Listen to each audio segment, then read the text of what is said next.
काश्मीरमधल्या शोपियानच्या जंगलात सध्या दहशतवाद विरोधी मोठी कारवाई सुरू आहे। शोपियानच्या जंगलात 4 दहशतवाद्यांविरोधात चकमक सुरू आहे। त्यातल्या एका दहशतवाद्याचा खात्मा करण्यात आलाय। या दहशतवाद्यांचा पहलगाम हल्ल्याशी काही संबंध आहे का याबाबत अद्याप कुठलीही माहिती समोर आलेली नाहीये।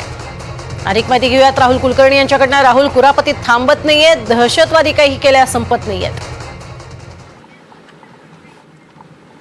ही एक मोठी कारवाई सुरू आहे। कुलगाम जिल्ह्यामध्ये सुरुवातीला ही कारवाई आहे असं म्हटलं जात होतं। नंतर ती कारवाई शोपियानच्या जंगलामध्ये सुरू आहे आणि तो एक दहशतवादी जो मारला गेलाय हा तोच दहशतवादी आहे ज्याचं घर, शाहिद कुट्टे त्याचं नाव आहे, त्याचं घर आपल्या दहशतवाद विरोधी कृती जे काही दल असतील त्यांनी ज्या वेळेला पहलगामचा हल्ला झाला त्यानंतर उडवून दिलेलं होतं। आता हाच दहशतवादी हा शोपियानच्या जंगलामध्ये त्याच्या इतर 3 साथीदारासह लपल्या असल्याची माहिती मिळाली।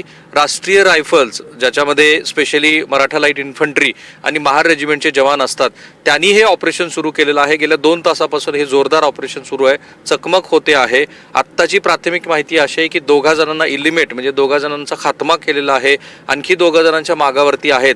हे अधिकृतपणे स्पष्ट नाहीये की या अतिरेक्यांचा पहलगाम इथे झालेल्या पर्यटकावरच्या हल्ल्याशी काही संबंध आहे का, परंतु आत्ताची ही एक सगळ्यात मोठी आणि महत्त्वाची घडामोड आहे। कारण आजच आपल्या जम्मू काश्मीर पोलिसांनी आणि NIA कडनं या दहशतवाद्या संदर्भामध्ये माहिती देणाऱ्यांना 20 लाख रुपयाची बक्षिसी घोषित करण्यात आलेली होती। त्यांचे 3 जणांचे चेहरे अधिकृतपणे भारतानं जगाला सांगितले होते हे ते दहशतवादी आहेत की ज्यांनी तिथे हल्ला केला। आणि आत्ताची दुसरी प्राथमिक माहिती अशी येते की लष्कर-ए-तैयबाशी निगडीत असलेले हे लोक आहेत की ज्यांनी पहलगाममध्ये पण हल्ला केला आणि आता ज्यांच्या विरोधामध्ये ही कारवाई सुरू आहे हे लष्कर-ए-तैयबाचे अतिरेकी आहेत अशी माहिती मिळते आहे।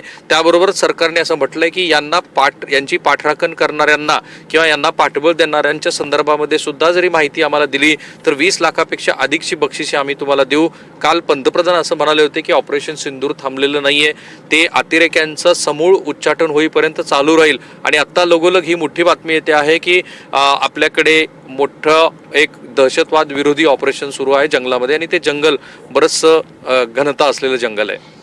नक्कीच, मात्र सध्या आपण राहुल बघतोय की ही कारवाई जोरदार होते आहे। केवळ आपण पाकिस्तानवरतीच हमले करतोय असं नाही, तर सध्या जम्मू काश्मीरमध्ये सुद्धा अनेक ठिकाणी हे दहशतवादी लपलेले आहेत आणि या संदर्भातली माहिती मिळताच कारवाई होतीये। कारवाई आणखीन येत्या काळात तीव्र होईल का?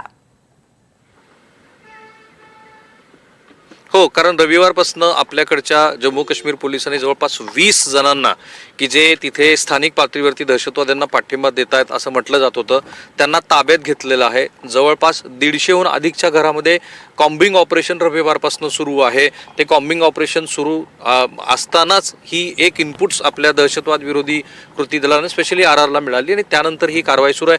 हे ऑपरेशन थांबणार नाही, समूळ उच्चाटन करू असं म्हणतात। आणि सगळ्यात चांगली गोष्ट जी या वेळेला दिसते ते म्हणजे या दहशतवाद्यांना थारा देणं हे आपल्यासाठी चांगलं नाही असा एक भाव जम्मू आणि काश्मीर मधल्या लोकांमध्ये स्पेशली काश्मीर खोऱ्यामध्ये लोकांमध्ये आहे। आणि त्यामुळेच काही चांगले इनपुट्स मिळतील आणि त्यातनं या दहशतवाद्याला आपण थांबवू शकतो, त्याचं उच्चाटन करू शकतो असा विश्वास आहे। पण आत्ताची या क्षणाची मोठी बातमी आहे की 2 जणांना इलिमिनेट करण्यात आलेलं आहे। आणखी 2 जणांच्या विरोधामध्ये दोन्ही बाजूनं दहशतवादी पण स्वतःचा बचाव करण्याचा प्रयत्न करतायत। कारवाई सुरू आहे। नक्कीच, तुर्तास धन्यवाद राहुल या संपूर्ण सविस्तर माहितीसाठी।